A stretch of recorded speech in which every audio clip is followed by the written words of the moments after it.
मतसंग्राम को powered by Lokmanya multipurpose cooperative society limited, जिथं पैसा वाढतो आणि नातं वृद्धिंगत होतं.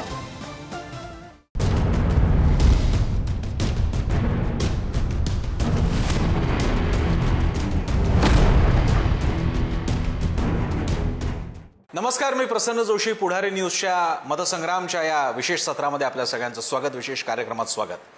या कार्यक्रमात आतापर्यंत आपण अनेक राजकारण्यांशी बोललेलो आहोत, मोठ्या राजकारणी व्यक्तिमत्वांशी बोललेलो आहोत आणि याच सत्रामध्ये आता आपल्यासोबत आहेत आदित्य ठाकरे, युवा सेनेचे आणि शिवसेनेचे सुद्धा नेते आणि शिवसेनेचे फायर ब्रँड आणि स्टार प्रचारक आदित्य ठाकरे आपल्या सोबत आहेत.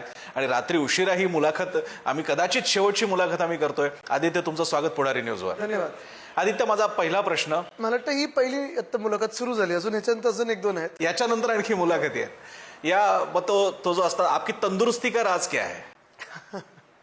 नाही, एक सिरियस नोट, आपण रात्री आता ऑलमोस्ट 12:30 बोलतोय आपण, आणि तरी सुद्धा हा फ्रेशनेस ठेवण्याचं कारण म्हणजे कसं? तुम्हाला सांगू, ही सगळ्यात एक्साइटिंग वेळ असते निवडणुकीची जी वेळ असते ना, कारण ह्याच्यात एक उमेद असते, ह्याच्यात एक मेहनत जरी असली, धावपळ जरी असली तरी परिवर्तन तुम्ही घडवू शकता, हा एक विश्वास असतो. आणि मग तुम्हाला ह्या वेळेला सगळीकडे पोहोचणं गरजेचं असतं. तुम्हाला वाटतं की पोचायला पाहिजे, 3 सभा संध्याकाळच्या असतील, 4थी सभा कशी करू शकतो, कुठेतरी रोड शो मध्ये कधी पोहोचू शकतो, आपल्या माध्यमातून लोकांपर्यंत जाऊ शकतो. तर ही एक एक्साइटमेंट असते, होऊन जातं, मग कळत नाही. काल मला वाटतं 4.5 तासच झोप झाली आहे, पण जाणवत नाही. आता 1 महिना पूर्ण झालेला आहे, एक्झॅक्ट ऑलमोस्ट 1 महिना पूर्ण होतोय आचारसंहिता लागू झाल्यानंतर. महाराष्ट्रात सगळे फिरलेले आहेत, प्रचाराची शेवटची फेज आहे, झाले 3 दिवसामध्ये प्रचार संपणार आहे. आता हे बोलायला आणि हा विचारायला हरकत नाही की काय वातावरण वाटतंय तुम्हाला, त्यामुळे पहिल्यांदा तुमचं इम्प्रेशन. तुम्हाला सांगतो, मी 2 वर्ष तर फिरत आहेच, तो लोकांमध्ये रोष होता. आणि साधारणपणे नॉट जस्ट बिकॉज एका व्यक्तीबरोबर किंवा काय, पण महाराष्ट्रात कधी असं घाणेरडं राजकारण झालं नव्हतं. ते झाल्यानंतर महाराष्ट्रात जे काही साधारणपणे लूट आपण पाहिली, भ्रष्टाचार आपण पाहिला, अनेकदा आम्ही पत्रकार परिषदा घेतलेल्या आहेत, विषय लोकांसमोर आणलेले आहेत. आता जे वातावरण दिसायला लागले ना, की आता लोकांनी ठरवलं की आता ह्याच्यावर शिक्कामोर्तब करायचं आणि परिवर्तन घडवायचं. पण आता जो एक मुद्दा आपला निघाला होता सेम फेस बद्दलचा, ती एक स्ट्रॅटेजी होती आणि उद्धव ठाकरेंची त्याच्याबद्दलचं स्पष्ट म्हणणं होतं, अन्यथा असं न केल्यास एकमेकांचे उमेदवार पाडले जातात, त्याचा आम्हाला अनुभव आहे. भाजपबरोबर अनुभव नक्की आहे, असं करायला आणि हवं होतं. तुम्हाला सांगू, भाजपबरोबर ही नेहमी भीती असायची आणि स्पष्टपणे ते 100% राजकारण करायचे. तर आमचे कोण पाडतात, आता काही काँग्रेस आणि एनसीपी मधले पण आम्हाला सांगतात की भाजपकडून कसे निरोप यायचे, की इथे हा पडू शकतो, तिथे ते पडू शकतात. हे कळायला लागलं. एक नक्की आहे, अजूनही सगळ्या सर्व्हिसमध्ये, अजूनही सगळ्या ट्रॅकर्सवर एक दिसते की उद्धव बाळासाहेब ठाकरे ह्या व्यक्तीबद्दल लोकांमध्ये प्रचंड विश्वास आहे, प्रेम आहे.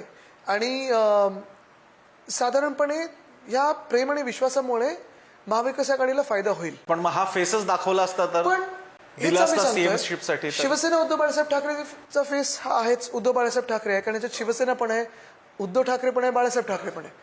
पण हे असताना साधारणपणे आमच्या ज्या मित्र पक्षांना वाटतं की ठीक आहे, आपण सगळे महाविकास आघाडी म्हणून लढूया, नो प्रॉब्लेम.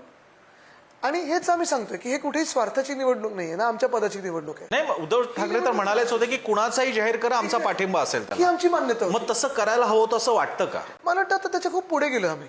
आता निवडणुकीच्या तोंडावर आलंय. बरं, हेही लोकांना माहिती आहे की आमच्याकडून कोण चेहरा आहे. महाविकास आघाडीमधून साधारणपणे आम्ही जे पिच करत आहोत ते महाराष्ट्र हिताचे पिच करत आहोत. ते पण बाकीच्या दोन ॲज लॉंग एज भाजपला जे बनवायचे आहेत किंवा एकनाथ शिंदेना बनायचे ते नाही आहेत. बरं, पण महाविकास आघाडीतले तुम्ही म्हणले की प्रत्येकाचे चेहरे फिक्स आहेत, कोणाचे चेहरे? काँग्रेसमध्ये कोणाचे? नाही, हे मला माहिती नाही, पण महाराष्ट्र हिताचे आहेत. राष्ट्रवादीतून सुप्रिया सुळे, महाराष्ट्र हिताचे आहेत. भाजप अतिशय सिरियसली हिंदुत्ववाद, बटेंगे तो कटेंगे, आपल्याला ही लढाई धर्मयुद्ध, मतांचं धर्मयुद्ध वगैरे याला नेत आहे. उपमुख्यमंत्री आणि गृहमंत्री असलेली व्यक्ती सुद्धा म्हणते की आपल्याला ही निवडणूक यासाठी लढवायची आहे की ती आपल्या अस्तित्वाची आहे, हिंदूंसाठी, आणि ते भाषण उपलब्ध आहे. माझा आपल्याला प्रश्न आहे, या हिंदुत्वाच्या नॅरेटिव्ह समोर एक हिंदुत्ववादी पार्टी जी की शिवसेना उत्तर कसं देणार? बघा, 2 गोष्टीत महाराष्ट्राची जनता ही खूप जाणून आहे की साधारणपणे जर केंद्रात 10 वर्षाचं भाजपचं सरकार बहुमतच असेल आणि ते तिथे बसून मोदी साहेब पंतप्रधान असून जर हिंदूंच्या अस्तित्वाचा आणि आपल्या हिंदूंच्या अस्तित्वाचा प्रश्न असेल, मग भाजप नसलेली बरी. कारण हिंदू खत्रीमध्ये कधीपासून सुरू झालं? 2014 पासून, जेव्हा भाजपला निवडून दिलं. आधी मग काँग्रेसचं जेव्हा राज्य होतं तेव्हा हिंदू खत्रीमध्ये नव्हता. बरं, हेच भाजपवाले आहेत जे आपल्याला सांगतात बांगलादेशमध्ये हिंदूंवर अत्याचार चाललाय आणि त्याच बांगलादेशबरोबर जयशांची बीसीसीआय क्रिकेट खेळते. हेच पवार साहेबांची बीसीसीआय खेळली असती तर हेच भाजपवाले आहेत जे राम मंदिराचं जेव्हा पूर्ण झालं होतं मंदिर ते उद्घाटन करण्याचा प्रयत्न केला का तर त्यांच्या स्वार्थासाठी. आणि हीच भाजप आहे जी आज आपल्याला सांगते मुंबईमध्ये रोहिंग्या आणि बांगलादेशी वाढलेत. मला तरी अजून भेटले नाहीत. मी हजारोच्या संख्येने लोकांना भेटत असतो. टीसचा तर रिपोर्ट आलेला आहे. एक्झॅक्टली मी आज टीसला विचारत आहे कुठे सापडले हे. म्हणजे टीस पण ही राजकीय संस्था व्हायला लागली का की भाजप डॉमिनेटेड संस्था व्हायला लागली का.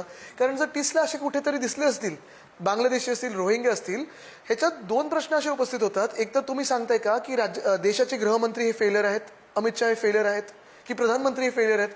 कारण बांगलादेश कुठे, मुंबई कुठे, अख्खा देश क्रॉस करून बांगलादेश आणि रोहिंग्या आले 2 वर्षात की या काही महिन्यांमध्ये. बरं हे सगळं होत असताना मग तुम्ही माझ्या जवानांवर प्रश्न उपस्थित करताय का जे तिथे सैन्य म्हणून उभे आहेत. म्हणजे आणि जर तुम्हाला सापडले असतील बांगलादेशी रोहिंग्या दाखवा, पोलिसांमध्ये द्या.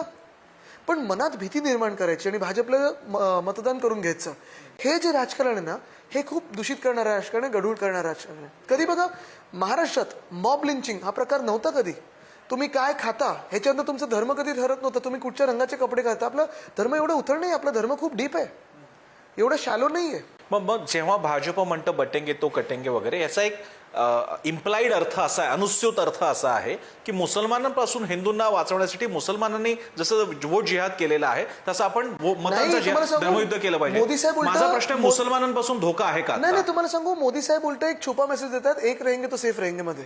ते सांगतात तुम्ही एक राहाल महाराष्ट्र म्हणून तर भाजपपासून दूर सेफ राहाल हे सांगतात. पण हेच आहे ना. म्हणजे बघा तुम्ही आज ते जी भीती निर्माण करतात मग ते अल्पसंख्याक मतं बरोबर आहे. कधी ते मुस्लिम बद्दल बोलतात, कधी बौद्धांबद्दल बोलतात, कधी सिख ना खालिस्तानी बोलतात, कधी अजून काय बोलतात. म्हणजे प्रत्येक जो व्यक्ती भाजपचा मतदार नसेल. इव्हन आता पाहताय तुम्ही युपी मध्ये जी लहान मुलं गेली ती हिंदू नव्हती. किती किती दिवसाची किती तासाची मुलं होती ती हिंदू नव्हती. म्हणजे तुम्ही स्वतःचा कारभार काय त्याच्यावर सांगत नाही. 10 वर्षात या देशात केलं काय ते सांगायला तयार नाही. वेदांता फॉक्सकॉन पासून एअरबस टाटापर्यंत जो प्रकल्प आमच्या महाराष्ट्रातून नेला त्याच्यावर बोलायला तयार नाही. शेतकरी आत्महत्या ते हिंदू नाही आहेत ते करतात त्याच्यावर बोलायला तयार नाही. वारकरी जे हिंदू नाही आहेत का त्यांच्यावर तुम्ही लाठीचार्ज केला बोलायला तयार नाही. जरांगे पाटील साहेबांवर तुम्ही लाठीचार्ज केला बोलायला तयार नाही.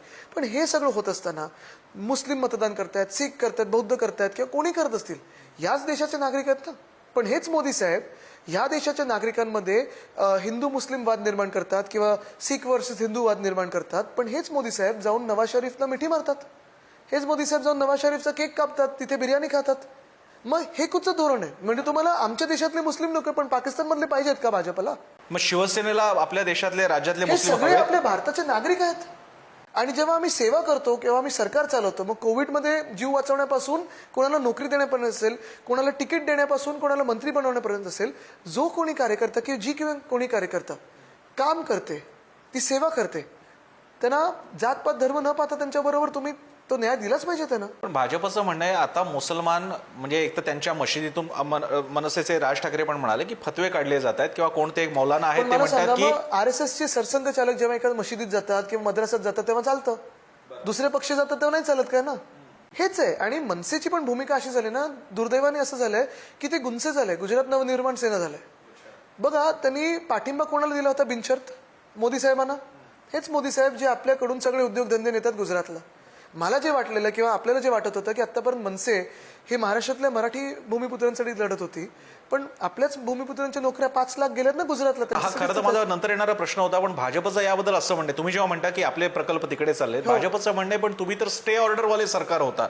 तुम्ही जैतापूरला स्टे, तुमचा नाणारला स्टे, तुमचा आरेकार शेडला स्टे, तुम्ही स्टे सरकार आहात. राख रांगोळीमध्ये राख आमच्याकडे रांगोळी गुजरातमध्ये. जैतापूर न्यूक्लिअर प्लांट अनेक ठिकाणी जगभरात बंद होतोय तो जैतापूरमध्ये तुम्ही आणताय. तुम्ही बारसू किंवा नाणारमध्ये रिफायनरी जी आणणार आहात भाजप म्हणून ज्याला आम्ही विरोध केला आमच्या वेळी आणली नाही आणि आणणार सुद्धा नाही. हे जे विनाश करणारे प्रकल्प आहेत किंवा ह्याला काही जे फ्युचर नाही आहे पुढच्या 10 वर्षामध्ये साधारणपणे ह्या इंडस्ट्रीज क्लोज डाऊनकडे जाणार आहेत.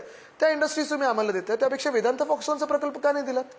बरं वेदांता फॉक्सकॉनचा प्रकल्प आमच्या वेळीपासून बोलणी सुरू झाली. तळेगावमध्ये येणार हे फायनल झालं. सरकार पडल्यानंतर घटनाबाह्य मुख्यमंत्र्यांनी on the floor of the house सांगितलंय एक तर आकडे चुकले होते. 4 लाख कोटीचा प्रकल्प जे 2.25 लाख कोटीचा आहे 1 लाख तरुण तरुणींना नोकरी देण्याचा प्रकल्प का नेलात. ज्या विदर्भासाठी देवेंद्र फडणवीस साहेब आतापर्यंत आम्हाला वाटायचं भांडत होते त्याच नागपूरमधून मिहानमधून एअरबस टाटाचा प्रकल्प का दिलात.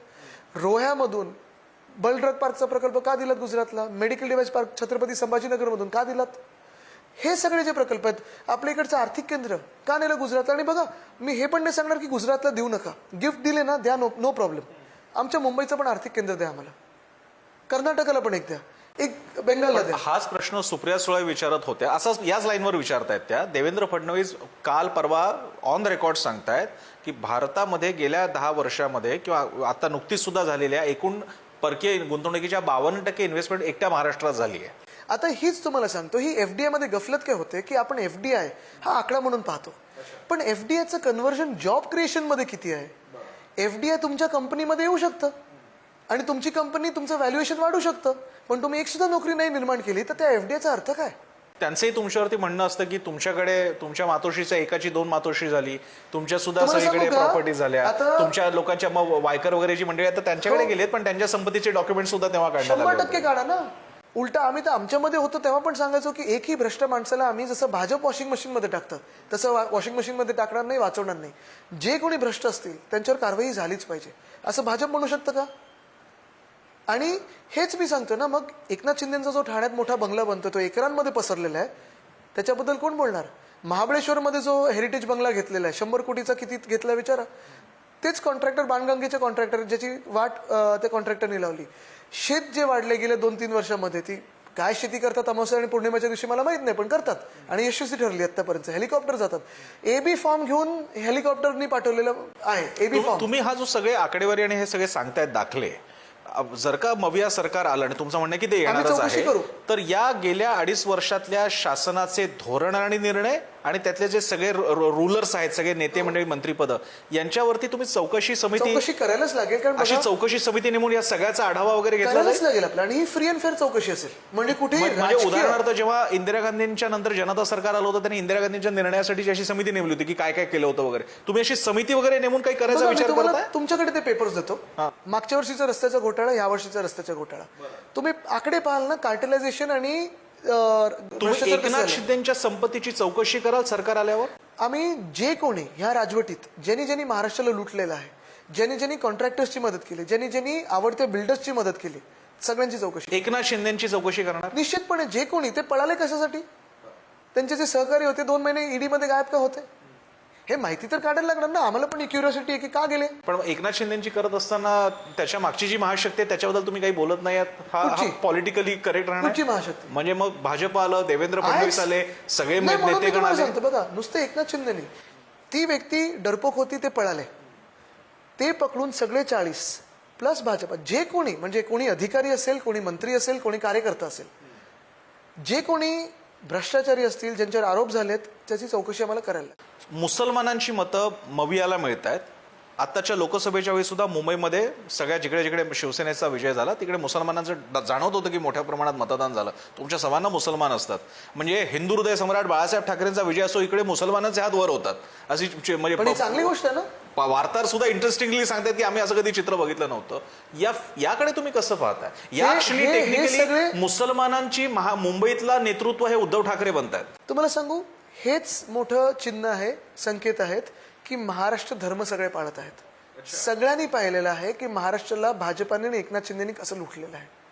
आज जर हे नसतं, कोणाची तरी एक तरी समाजाची त्यांनी सेवा केली असती, किंवा हिंदूंची केली असती, मुस्लिमची केली असती, बौद्धांची केली असती, तर ते त्यांच्या सोबत असते. मग तुम्ही मवियातले 2 पक्ष तर जाहीर सेक्युलर आहात. शिवसेनेने कधी स्वतःला सेक्युलर, तुम्ही सेक्युलर आहात, बघा, शिवसेना आम्ही सेक्युलर झाली. आम्ही संविधान मानतो. संविधानाचा प्रिएम्पल मध्ये सेक्युलर शब्द आहे आणि त्याच्याशी काही त्रास नाही, आपत्ती नाही. इनफॅक्ट पीएम पण बोलले ना, secular code of civil code, हे रेड फोर्टवरनं बोलत, लाल किल्ल्यावरनं बोलत. पण आमचं हिंदुत्व, आणि आम्ही हिंदुत्ववादी आहोत, पण आमचं हिंदुत्व हे सगळ्या धर्मियांना मान्य आहे. राहुल गांधी आम्हाला संविधान घेऊन बघताना दिसत आहेत, पण मग जर का तुम्ही सगळे मविया आहात तर तेच नोशन किंवा तोच संदेश आम्हाला कधी तुम्ही नाही दिसला. तुम्हाला सांगू, आज पण मी संविधानाबद्दलच बोलतो, कारण आम्ही गेले 2 वर्ष 2.5 वर्ष हे संविधानासाठीच लढत आहोत. पहिला धोका संविधानाला या महाराष्ट्रात निर्माण झाला. आज बघा, महाराष्ट्राचं जसं सरकार पाडलं, दुसरं सरकार स्थापन केलं, राजवट जशी स्थापन केली, 2 वर्ष स्थानिक स्वराज्य संस्थांच्या निवडणुका नाही झाल्यात. संविधान तर बाजूलाच ठेवलेलं आहे. पुणे असेल, चंद्रपूर असेल, पोटनिवडणुका झाल्या नव्हत्या 1.5 वर्षासाठी. संविधानच बाजूला ठेवलेलं आहे. लोकांचे अधिकार चिरडून टाकायचे आवाजच लोकसभेपर्यंत पोहोचू द्यायचा नाही, हे संविधान बाजूला ठेवण्याची लक्षणच आहेत. त्याला ते काउंटर असं करतायत, तुम्ही संविधान म्हणता ना, तर आम्ही महाराष्ट्रात सगळीकडे संविधान मंदिर करणार आहोत, मंत्रालयात विधिमंडळात तर ते सुरू पण झालेलं आहे. आणि जेव्हा तुम्ही म्हणतात की आम्ही शिवमंदिर सुरू करू, त्यावेळी ते म्हणतात की मुंब्र्याला करून दाखवा. मुंबईत आहे ना, त्या दिवशी उद्धव साहेबांनी फोटो पण दाखवला, शाहू फुले आंबेडकर छत्रपतींची तिथे मूर्ती आहे, पुतळा आहे. आणि जर देवेंद्र फडणवीसजींना वाटत असेल की त्यांचं आता राजवट असताना मुंबईत काहीतरी करणं अशक्य आहे, मग ते फेलियर आहेत. पण हे जेव्हा असं तुम्हाला ट्रॅप करण्याचा प्रयत्न करतात, कोणीतरी मौलाना उठतात, ते म्हणतात की कशा प्रकारे मवियाला सगळ्यांनी मतदान केलं पाहिजे, कशा प्रकारे या अशा भूमिकेचे समर्थक आणि सिपे सालार हे कसे उद्धव ठाकरे, नाना पटोले आणि शरद पवार आहेत. जेव्हा असे काही फीडबॅक, आता म्हटलं तर तो सपोर्ट आहे, पण हा सपोर्ट कॉम्प्लिकेटेड सपोर्ट आहे. बिलकुल नाही. तुम्ही तो घेता आज नाही. प्रत्येक धर्मातले व्यक्ती कुठची असेल, सगळे धर्मस्थळ असतील, हे सांगतात महाविकास आघाडीला मतदान करा. कारण हेच मी परत परत सांगतो, भाजप जी आहे ती फक्त लुटत असते कुठच्याही धर्मातल्या माणसाला असेल. जो टॅक्स लागतो, जी चोरी होते, जे जीएसटीचा परतावा येत नाही, किंवा कुठेतरी आपल्याला वीज किंवा पाण्याचा पुरवठा मिळत नाही, ते हिंदू नाही आहेत. आज आपण पहा, कॉरिडॉरच्या नावाखालती वाराणसीमध्ये जे झालेलं आहे, अनेक पुरातन मंदिरं तोडलेली आहेत, पिढ्याचे पुजारी बसायचे, त्यांना भीती बसायला लागलेली आहे की RSSचे लोक किंवा गुजरातमधले पुजारी येऊन आमची जॉब्स घेऊन जातील. आणि हे खरं आहे, मी ऐकलंय, मी स्वतः गेलेलो दर्शन घ्यायला तेव्हा ऐकलेलं आहे. आपलं पंढरपूरचं कॉरिडॉर असेल किंवा मग इथे मुंबादेवीचं कॉरिडॉर बनवायचा प्रयत्न आहे. तिकडचे स्थानिक भाजपचे आमदार आहेत, त्यांना तो दागिना बाजार 200 वर्षापूर्वीचा तो काढून टाकायचा आणि जागा हडपायचे. आता अयोध्येच्या आसपास जे जागा लोधानी घेतलेल्या आहेत, लोढा बिल्डरनी घेतल्या आहेत, ते कारसेवकांना घर बनवून देणार आहेत मोफत की घर बनवून विकणार आहेत? भाजप पक्ष, मी फडणवीस किंवा भाजप पक्ष आणि RSSशी शिवसेनेचं नेमकं नातं कसं आहे? म्हणजे काही वेळा तुम्ही आता जशी टीका केली, RSSचं काय चाललंय, तुम्ही संविधानाचा उल्लेख करता, राहुल गांधी तर थेट म्हणतात RSSला चॅलेंज करतात संविधानावरून. पण शिवसेनेचं सिल्लोडमध्ये उद्धव ठाकरे म्हणणार भाजपच्या कार्यकर्त्यांशी मी बोलायला तयार आहेत, कुठेतरी तुम्ही म्हणणार की संघाच्या लोकांना तरी पटतंय का भाजपचं आजचं वागणं कसं आहे? माझा प्रश्न आहे, पण मग तुम्हाला तरी संघ हवा आहे का? भाजपला संघाबद्दल वाटतं, शिवसेनेला वाटतं? नाही, तुम्हाला सांगतो, कुठच्याही संस्था असेल, कुठचाही पक्ष असेल, एकमेकांची दुश्मनी असणं हे गरजेचं नाहीये. ह्या राजकारणामध्ये, आपल्या देशामध्ये जसं मविया होती, आमच्या तीन पक्ष वेगळ्या वेगळ्या विचारधारेचे एकत्र आले आणि महाराष्ट्राचा विकास करण्याचा आम्ही प्रयत्न केला, यशस्वीरित्या केला. 2.5 वर्षात आपण सरकारमध्ये पाहिलं असेल, कोविडचा काळ जसं आम्ही महाराष्ट्राचं रक्षण केलं, हे सगळं 3 विचारधारा वेगळ्या असून पण आम्ही करू शकलो. का तर आमचं कॉन्फ्लिक्टिंग कुठेही पर्सनल एनिमिटी नव्हती. भाजपा जी आज आपण बोलतोय, ज्या भाजपाशी आमचं नातं होतं, ती भाजपा ही अडवाणी साहेब आणि वाजपेयी साहेबांची होती, राजनाथ सिंग साहेबांची होती, अरुणजींची होती, सुषमाजींची होती, महाजन काका मुंडे काका असतील त्यांची होती. आज तुम्ही मला महाराष्ट्रातले टॉप 5 भाजपाचे नेते सांगा, प्रमुख चेहरे सांगा. सगळेचे सगळे 2019चे इम्पोर्ट आहेत. प्रत्येकावर ज्यांच्यावर भ्रष्टाचाराचा आरोप लागलाय, काँग्रेस किंवा दुसऱ्या पक्षामधून घेतलेत त्यांना, आणि आपण पाहता त्यांना भाजपचे नेते केलेत. मुख्य गोष्ट हीच आहे की आज भाजप म्हणून जर भाजपशी बोलायचं असेल तर कोणाशी बोलायचं?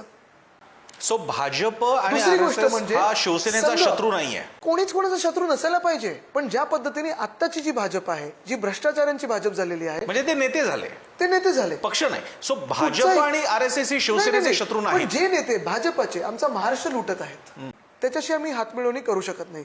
आज मी संघाला आणि भाजपाला, जे मूळ भाजपचे कार्यकर्ते, जसं आता महाराष्ट्रात बघा तुम्ही, गोपाळ शेट्टीजी का नाही मिळत त्यांना तिकीट, प्रकाश मेहता असतील, विनोद तावडे असतील, पूनम महाजन आहेत, पंकजाताई आहेत, कोणा का नाही मिळालं यांना तिकीट? ह्यांनी तर भाजप वाढवली होती, युती वाढवली होती त्यावेळी, पण ह्यांच्यावर पण राग आहे कारण शिवसेनेबरोबर होते हे. आणि आत्ताची जी भाजप आहे ना, ही भाजप नाहीये. आजच्या भाजपामध्ये किंवा आजच्या संघामध्ये गेल्या 2 वर्षामध्ये काय मिळालंय ना, जसं महाराष्ट्राला काही मिळालं नाही, तसं जे ओरिजिनल भाजपचे कार्यकर्ते आहेत किंवा संघाचे कार्यकर्ते आहेत बघा, मुख्यमंत्री कोणाचे आहेत? फोडलेले आहेत, गद्दार आहेत, त्यांचे 10 गद्दार मंत्री आहेत. भाजपमधले जे 10 मंत्री आहेत त्याच्यातून 6च फक्त भाजपचे आहेत, 4 बाहेरचे आहेत. स्पीकर 2019चे इम्पोर्ट होते. राष्ट्रवादी जी फोडली त्यांनी, अजितदादांच्या विरुद्ध भाजपचे कार्यकर्ते पुण्यामध्ये असतील, कुठेही असतील, लाठीकाठी खाल्ले, 10 वर्ष आंदोलनं केली आहेत, भ्रष्टाचारी म्हणून आरोप केले आहेत, जेलमध्ये गेलेत. ज्या मिनिटाला दादा महायुतीत गेले, त्या मिनिटाला एका भाजपच्या कार्यकर्त्याला पालकमंत्री पदावरून एका मिनिटात काढलं गेलं आणि अजितदादांना तिथे पालकमंत्री म्हणून त्याच पुण्यात बसवलं जिथे पुण्यात आंदोलनं झाली. मग नेमकं भाजपने एवढं सगळं करून महाराष्ट्राचं सोडा स्वतःसाठी काय मिळवलं? एक तरी मला महामंडळ दाखवा, मंडळ दाखवा, मंदिराचा न्यास दाखवा ज्याचे अध्यक्ष आहे ओरिजिनल भाजपवाले.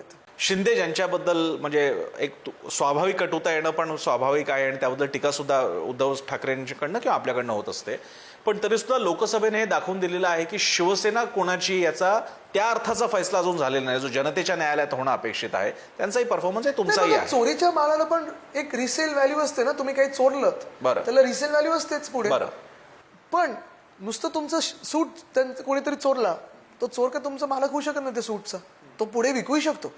बरं, दुसरी गोष्ट अशी झाली आहे, मी त्यांना हेच सांगतोय परत परत, तुम्हाला एवढी ताकद आहे ना, एवढा आत्मविश्वास आहे की तुम्ही एवढं काम केलं, सगळं केलंय, वंदनीय हिंदू सम्राट बाळासाहेब ठाकरेंचा फोटो नका वापरू ना, स्वतःच्या वडिलांचा फोटो वापरा, स्वतःच्या आजोबांचा फोटो वापरा, स्वतःचं नाव वापरा, स्वतःच्या पक्षाचं नाव वापरा, दाखवा किती हिंमत आहे तुमच्यात, किती ताकद आहे तुमच्यात. पण ते म्हणतातच की बाळासाहेबांची शिवसेना जी माझ्याकडे पुढे आली, बाळासाहेबांची आम्ही शिवसैनिक वैचारिक असते वारसा ना, पुढे ते नेतो. बाळासाहेबांचे शिवसैनिक असते ना, ते सुरतला पळाले नसते, ते गुवाहाटीत जाऊन झाडी बिडी पाहिली नसती, त्यांनी जाऊन टेबलांवर असे गोव्यामध्ये नाचलेत की उद्धव बाळासाहेब ठाकरे ही व्यक्ती पदावरनं खालती उतरली म्हणून हातवारे करत नाचलेत ना, हे यांचे शिवसैनिक कधी करणार नाहीत. हे भाजपाचे पुढचे असे ते चेसमधले पॉन असतात ना, तसे आहेत ते. हे काही नाहीत, डरपोक लोक आहेत, यांच्यावर ईडीच्या केसेस होत्या म्हणून हे पळाले. आणि हेच मी तुम्हाला सांगतोय, अनेक ठिकाणी गफलत पण झाली. म्हणजे माझ्याच मतदारसंघात मी किती लोकांशी बोलतो, निवडणूक झाल्या खूप लोकांनी सांगितलं केलं तुम्हाला मतदान, धनुष्यबाणावर केलं, उद्धवजी केले किया. अरे बोलो, हेच नव्हतं करायचं, तुम्ही मशालीला करायचं होतं. पण हे गडबड पण खूप ठिकाणी झाली. प्रकाश आंबेडकर एका मुलाखतीमध्ये बोलताना मला असं म्हणाले की हे जरी खरं असलं, सगळे वेगळे पक्ष आहेत, मवी आहे, महायुती आहे, तरी सुद्धा शरद पवार, अजित पवार हे तुम्ही एक युनिट मानलं पाहिजे जेव्हा त्यांच्या जागा येतील. उद्धव ठाकरे आणि एकनाथ शिंदे म्हणजे दोन शिवसेना हे एक युनिट मानलं पाहिजे जेव्हा त्यांच्या जागा येतील. उदाहरणार्थ, जर का आता या दोन्ही शिवसेनेच्या मिळून टेक्निकली आपण बोलतोय, यांच्या जर का सगळ्या मिळून समजा जर 70 ते 80 जागा आल्या, काय कोणाच्या 50 कोणाच्या 30 मी त्यात जात नाही, तर तो आकडा मोठा आहे, तो शिवसेनेचा आकडा आहे. या एका संभाव्यतेबद्दल कसं काय बघाल? बघा, अशा कॉन्स्पिरसी थिअरीज खूप असतात ना, की आपण खरोखर चंद्रावर लँड केलं की नाही केलं, एलियन्स जगात येतात की नाही येत, पिरिमिड्स कोणी बांधले होते, ह्या अशा कॉन्स्पिरसी थिअरीज खूप असतात. त्या गंमत म्हणून वाचायला ठीक आहे. 2019 पूर्वी जे काही घडलं नंतर ते सुद्धा कॉन्स्पिरसी मानलं गेलं असतं, पण प्रत्यक्षाहूनही प्रत्यक्ष घडलं ते. बरोबर आहे, पण म्हणूनच लोकांनी आता ठरवलं पाहिजे की निर्णायक मतदान महाविकास आघाडी करतील. पण असं काही परतीचे दोर वगैरे स्वतः बघा, तुम्हाला सांगू, आत्ताच्या तुम्ही घडीला एका ठिकाणी म्हणाल की 8 जण 8 तुमच्याकडे जण यायला तयार होते आत्ताच्याच घडीला. म्हणजे आता जेव्हा फॉर्म भरत होते, एबी फॉर्मचं वाटप होतं, 8 लोकांनी, म्हणजे 1-2 मंत्री होते मोठे, त्यांनी संपर्क साधला की आम्ही बंड करू, जाहीरपणे माफी मागू सभा घेऊन आणि येऊ मातोश्रीवर. ऑप्टिक्स खूप छान होतील, ह्यांचा पक्ष फुटेल, परत तुम्हाला ताकद मिळेल, तन मन धन सगळं काय ते जे काही त्यांचं असतं ते. आणि उद्धव साहेबांनी एका मिनिटात सांगितलं की हे माझ्याबद्दल नाही आहे ना, शिवसेनेबद्दल, हे महाराष्ट्राबद्दल आहे. ज्या लोकांनी महाराष्ट्र लुटला आहे, ज्या लोकांनी महाराष्ट्रात जे संस्कार नव्हते टेबलावरून चढून नाचण्याचे, ज्या पद्धतीने वेदांता फॉक्सपासून सगळं तिथे नेलंय, त्या लोकांना आम्ही माफ करू नाही शकत. आता घाण वाटते त्या लोकांना बघायला पण आणि त्यांच्या बाजूला कधी बसायला पण. आणि यांच्यासाठी आम्ही कधीतरी प्रचार केला होता. त्यांची न्यूसन्स तर आहे ना, त्यांची विनेबिलिटी तर आहे, त्या असू शकतं, ठिकाणी जिंकू शकतात, हरू शकतात, ते लोकांनी ठरवायचं आहे. In a democracy you get what you deserve, हे आहे, लोक ठरवतील. असं जे सरकार चाललंय, राजवट चालली आहे, जे लोकांच्याच हातातून घेत आहेत आणि गुजरातला देतात, ते चालतंय, ठीक आहे. पण दुसऱ्या बाजूला जे आम्ही एका चिकाटीने लढतोय, जिद्दीने लढतोय, हे सांगतोय की काही मिळालं नाही तरी चालेल. आता आम्हाला पण खूप वेळा भाजपकडून ऑफर्स येतच होत्या, निरोप येतच होते की आम्ही या 40 लोकांना एका मिनिटात बाद करतो, या आमच्यासोबत. म्हणजे कधी ते सत्तांतर गेल्या 2 झाल्यानंतर वर्षात मधल्या काळात, आणि खास करून लोकसभेनंतर, कारण एक कळलं की उद्धव साहेब त्यांच्याबरोबर नसताना भाजप 26 वरनं 9 वर आली. बघा, कोणाच्या दुःखात आम्ही सुख मानत नाही, पण ही सत्य परिस्थिती. तर हे जेव्हा घडायला लागलं तेव्हा आम्हाला पण ऑफर आले. पण ज्या भाजपाने महाराष्ट्र तुमची आमदारकीची टॅली त्यांच्यापेक्षा कमी असून सुद्धा भाजपचं म्हणणं होतं की तुम्ही आमच्यासोबत या, आम्ही त्यांना सगळ्यांना निरोप बाजूला येतच होते, थेट दिल्लीवर येत होते. पण कशाला? करू. थेट दिल्लीवर म्हणजे ह्याला आणखी एक अर्थ आहे, ह्याला एक उपकथानक आहे. दिल्लीवर येत होते म्हणजे महाराष्ट्रातलं भाजप युनिटला बाजूला केलं जात होतं. आता त्यांचं काय मला माहित नाही, इथून पण येत होतं. आता मध्ये तर एक स्टोरी चालू झाली, कोणीतरी हुडी बिडी घालून आमच्या पण घरी यायला लागलं होतं, बाईकवरून आलं वगैरे. पण ह्या सगळ्या कथा त्यांनी सुरू केल्या होत्या, कारण साधारणपणे त्यांना एक संभ्रम निर्माण करायचा आहे. शिवसेना, उद्धव बाळासाहेब ठाकरे पक्षाच्या सगळे जे चाहते आहेत, कार्यकर्ते आहेत, उद्धव साहेबांमध्ये ज्यांचा विश्वास आहे, आम्ही ठामपणे महाविकास आघाडीचं सरकार बनवणार, या विश्वासाने या निवडणुकीत मी थेट प्रश्न विचारतो. स्वतः उद्धव ठाकरे म्हणाले होते, एका मुलाखतीमध्येच कदाचित म्हणाले होते की देवेंद्र फडणवीस यांनी मला असं म्हटलं होतं की मी आदित्यला छान तयार करेन वगैरे, पण आणि नंतर त्याला देवेंद्र फडणवीस यांनी रिफ्यूट केलं, नाकारलं वगैरे. प्रश्न असा आहे की तुमचे एकेकाळी संबंध खरंच चांगले होते, अतिशय चांगले होते.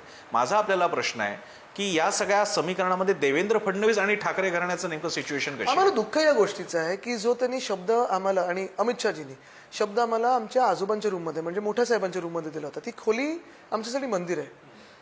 तुम्हाला नाही करायची होती युती त्याच वेळी सांगायला पाहिजे होतं, जमत नाही त्याच वेळी सांगायला पाहिजे होतं, पण लोकसभेची वेळ मारून नेऊया आणि मग ह्यांना फसवूया. ही जी भाजपची भूमिका आहे ना, ती लोकसभा 2014ला पण आम्ही पाहिली, 19ला पण पाहिली. आता मनसेबरोबर पण तेच घडलं ना. तुम्ही पहा, बिनशर्त पाठिंबा तर देऊन टाकला, आता महायुतीत जागाच नाहीये, स्थानच नाहीये, तरी गुजरातचा पाठिंबा देतात मनसे. म्हणजे ही जी भाजपची भूमिका आहे ना, वापरा आणि फेका, हे दिसायला लागलेलं. आणि साधारणपणे देवेंद्रजी आणि आमचं नातं जे होतं ते चांगलंच होतं, पण त्यांनी पाठीत जो खंजीर खुपसला, ज्यांनी जशी वागणूक मिळाली आम्हाला, या लेवलला महाराष्ट्र तुम्हीच सांभाळू शकत होतात. आज महाराष्ट्राचं राजकारण जे गढूळ करून ठेवलेलं आहे दुर्दैवाने, ते देवेंद्रजींनी केलंय. मग ते स्वतःचेच नेते कापण्यात असो, मग विनोद तावडेजी असतील, पंकजाताई असतील, पूनमताई असतील, हे सगळे जे स्थानिक नेते आहेत, एकनाथ खडसेजी असतील, खडसेजींनी तर जो काही म्हणजे एक वाईटपणा असतो तो अंगावर घेतलाच होता ना आमच्याशी युती तोडताना. बरं, पण तरी सुद्धा उजवं डावं करायचं म्हटलं, कारण हे राजकारण आहे, याच्यात प्रॅक्टिकली विचार करावा लागतो. उजवं डावं करायचं म्हटलं तर एकनाथ शिंदे की देवेंद्र फडणवीस? बघा, उजवं डावं म्हणजे हात तर दोन्ही लागतात, पाय तर दोन्ही लागतात, मग काहीतरी एक निवडावंच लागतं ना. ह्या दोघांमधून हे म्हणजे दोघंही- उदाहरणार्थ हे- शिवसेना आणि एमआयएम नाही, कधीच नाही, नाही. एकत्र होणार नाही नाही. नाही, पण हे दोघंही पण उजवे डावे होऊ शकत नाहीत, कारण त्या उजव्या डाव्याचा काहीतरी उपयोग पाहिजे ना स्वतःला. महाराष्ट्राला उपयोग नाही झालाय, हे नुसतं सगळं लेफ्ट राईट करून येतात गुजरातला. तुम्ही मनसेचा उल्लेख केला त्यामुळे मी मनसेकडे येतो, कारण त्याचा संबंध थेट तुमच्या उमेदवारीपर्यंत सुद्धा येऊन पोहोचतो. राज ठाकरे आक्रमक झालेले आहेत, ते आता हिंदुत्ववादी पक्ष आहेत, भगवा सगळा झेंडा झालेला आहे. तुमचे एक त्या अर्थानं चुलत बंधू तिकडे लढतायत, वरळीमध्ये संदीप देशपांडे असणार आहेत. या सिच्युएशनकडे कसं पाहता तुम्ही? मी खूप न्यूट्रली पाहतो दोन्ही भावना. म्हणजे एकतर ऑफकोर्स फॅमिली म्हणून तसं पाहायला गेलं तर आम्ही आमची मर्यादा पाळतो आणि कधी त्यांच्यावर वैयक्तिक टीका करत नाही, बोलणार पण नाही. गेले 20 वर्ष त्यांच्याकडून आम्ही ऐकत आलोय, पाहत आलोय, वाचत आलोय, पण आम्ही बोलत नाही. पण त्याचबरोबर मनसे 2009ची भूमिका काय होती, 14ची भूमिका काय होती, 19ची भूमिका काय होती, रंग कुठचे होते, कुठच्या समाजाशी होते, मग आता कुठचे झालेत, हे एक इंटरेस्टिंग फ्लिपफ्लॉप आहे. पण आतापर्यंत कसं होतं, महाराष्ट्राच्या अंतर्गत होतं, आता थेट आंतरराज्य झालेली आहे. आता जो पक्ष मराठी माणसाच्या भूमिपुत्रांसाठी किंवा मराठी भूमिपुत्रांसाठी लढत होता, मराठी माणसासाठी लढत होता असं सांगायचे, निवडणुकीच्या 1-2 महिने आधी जागे होतात, तोडफोड करतात, आंदोलनं करतात, सेटल होतात, हे तर कळलेलंच आहे.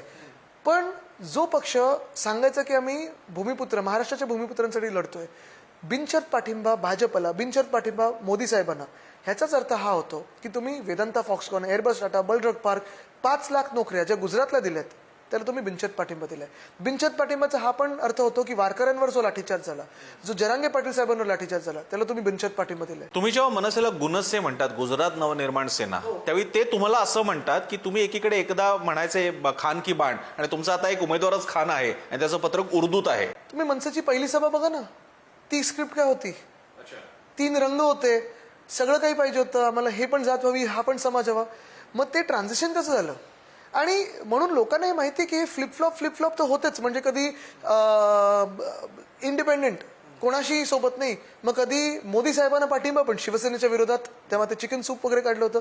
मग 19ला काँग्रेस आणि राष्ट्रवादी सोबत, 24ला कोणासोबत, मग बिनशर्त पाठिंबा, मग निवडणूक लढायची की नाही लढायची, हे सगळं माहोल. म्हणजे तुम्ही निवडणुका 2-3 महिन्या आधी जागून राजकारण करू शकत. जेव्हा राज ठाकरे असं आणि म्हणतात हेच सगळे लोक कोविडच्या काळी कुठे होते? हेच सगळे लोक जेव्हा आम्ही रस्त्यावर होतो, वेदांता, फॉक्सकॉन जेव्हा गुजरातला गेला, आंदोलन करत होतो, कुठे होते?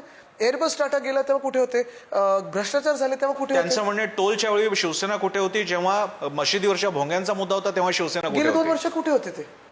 मशिदीवरच्या भोंग्यांचा जो विषय आहे, जेव्हा आम्ही सरकारमध्ये होतो तेव्हा होतं, सरकार बदललं, भोंगे ऐकूच नाही गेले ना.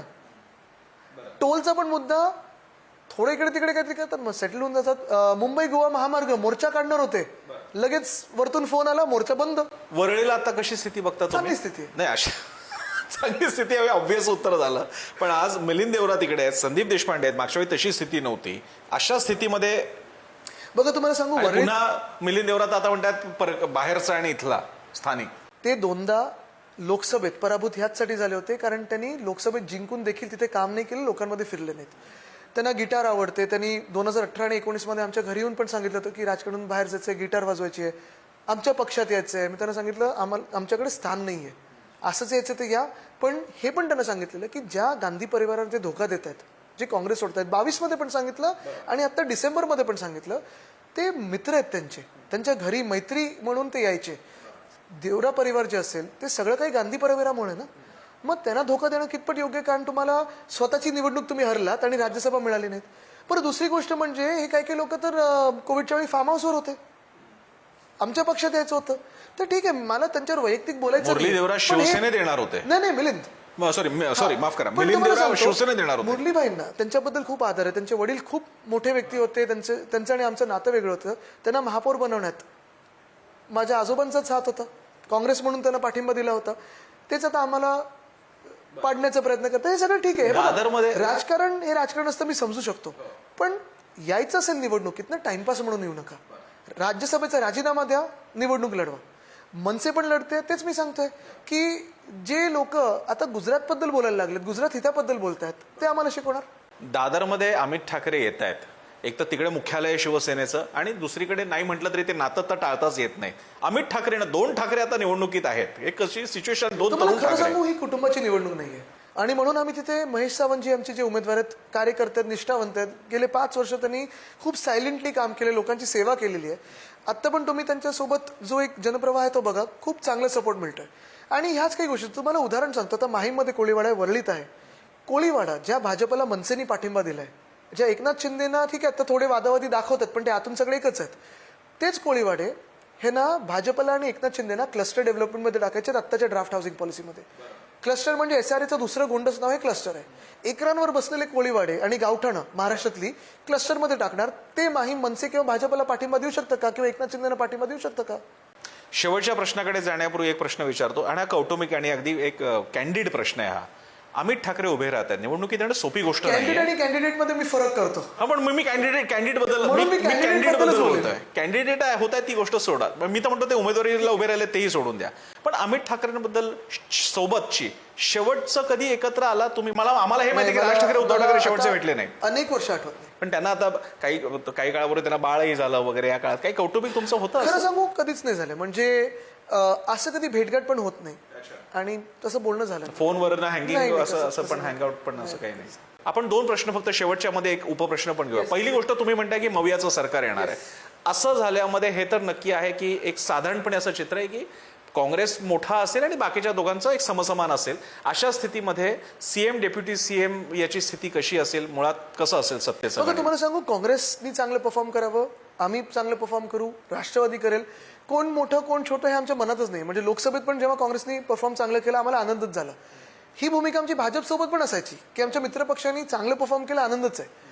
आता हे सीएम डीसीएम आम्ही ह्या वादात पडतच नाही. कारण खूप वेळा असं होतं की ह्या वादांसाठी आणि ह्या डिस्ट्रॅक्शनसाठी येणारं सरकार जातं, आम्ही त्याच्याकडे लक्षच देत नाही. पहिला टप्पा हा आहे की 145 क्रॉस करायचं, त्याच्यासाठी आम्ही मेहनत करतोय. मी आत्ता ही मुलाखत भावी डेप्युटी सीएमशी बोलतो? बिलकुल नाही. माझ्या मनात काडी मात्र असं काही नाहीये. मला सत्ताधारी पक्षातला महाराष्ट्राची सेवा करणारा आमदार आत्ता तरी बनायचं. निवडणुकीमध्ये काही होऊ शकतं. वळसे पाटील असं म्हणालेत की आता 6 पक्ष आहेत, काही समीकरणं शक्य आहेत. जेव्हा 2019ला सत्तांतरच सगळी झाली होती, तेव्हा देवेंद्र फडणवीस विधिमंडळात म्हणाले होते की आता छगन भुजबळ तुम्ही इकडे येऊ शकता, आणि नंतर तेही शक्य झालं. माझा आपल्याला प्रश्न आहे, politics is art of possible. तुम्ही हिंदुत्ववादी आहात, भाजपने हिंदुत्व सोडलेलं नाहीये, शिंदेंनी हिंदुत्व सोडलेलं नाहीये. उद्या अंकगणितच करायचं म्हटलं तर तुम्ही पण म्हणाल पॉलिटिक्स आर्ट ऑफ पॉसिबल? नाही, पण काँग्रेस आणि राष्ट्रवादीतले हिंदू नाही आहेत का?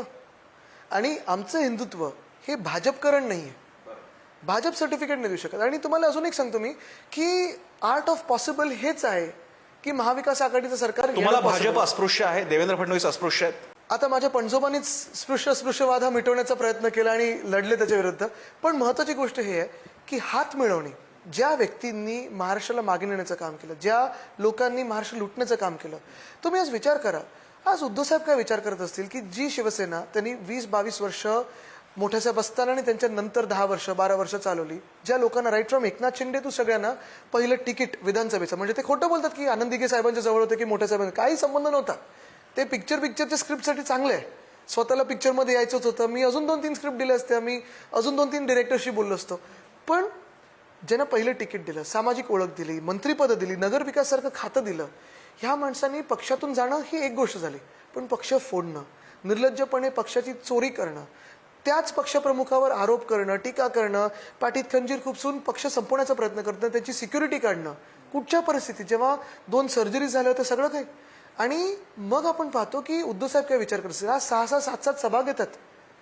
तसंच पवार साहेब स्वतःनी जो पक्ष बनवला 1999 मध्ये, ज्यांनी मंत्रिपद पण हे सगळ्या सगळं व्यक्तींना दिली, हे ते सगळं देखील खलनायकी रूप त्या सगळ्या जवळपास 1.5-2 कोटी महिला ज्या आता बहीण बनलेल्या आहेत 100% सरकारी, बघतात. त्यांना पण मान्य असेल. महिला खूप हुशार आहेत, महिला खूप हुशार आहेत. कारण काय तुम्हाला सांगतो, हे लाडकी बहीण सारखं अनेक योजना आहेत ना, संजय गांधी निराधार योजना, खूप योजना आहेत. आम्ही तर लाडकी बहीण जी आता भाजप बोलते 2100 करू, आम्ही सांगतो 3000 करू. भाजपला जर जमणार नाही ते आम्ही करू, पण मोफत सिलेंडर 6 देणार आहोत, BST ST पास देणार. पण तुम्ही पवार साहेबांचा विचार करा, आज 80+ आहेत तरी 6-6, 7-7 सभा करतात. काय ताण असेल त्यांच्यावर. तर हा विचार महाराष्ट्र नक्की करेल.